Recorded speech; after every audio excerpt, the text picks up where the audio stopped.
Okay guys, just a very quick one today.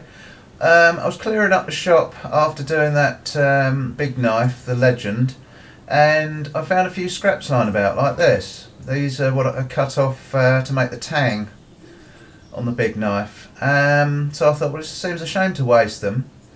So I made a nice little knife. All I've done is squish down this end to make a small tang, and then flattened out the other end and made quite a sort of a big bulbous blade. And then also what I found was one of these nibbles, I don't know what you call them, horn bit, that I'd cut off from the handle, again from the big knife. That was just kicking about, and I married the two together, and this is what resulted. And I think it's rather cute, nice little thing. I love the way that the sort of the shape of the blade and the shape of the handle sort of complement each other. They sort of flow from one to the other along the bottom here. I really rather like that.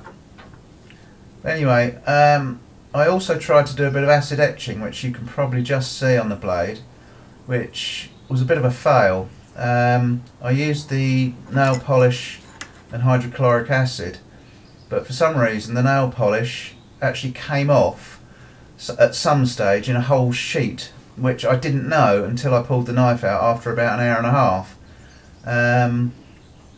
But anyway, I'll try and zoom in and show you what the effect was.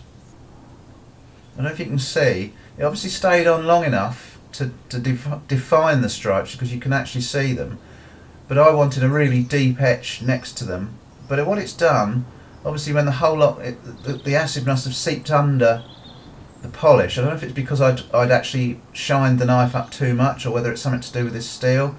But anyway, and it's given almost like a Damascus effect. It's really weird.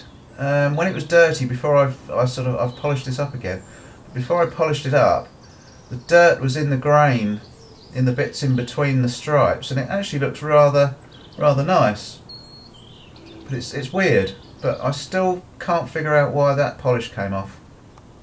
Anyway, whilst I was doing some forging of the scraps, I made this one as well.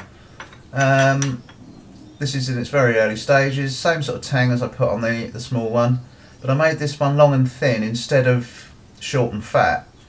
And all I've done so far to this one is forged it, a little bit of flat disc, and some hand filing. That's all I've done on here. So I shall do a bit more filing, then probably some sandpaper, and then I'm not sure what sort of handle to put on it. Obviously I'm going to heat treat it first. I've got some horn, but not a lot, and this one's far too big, so I'll have to go searching. But I've got a bit of oak, which I might put on there.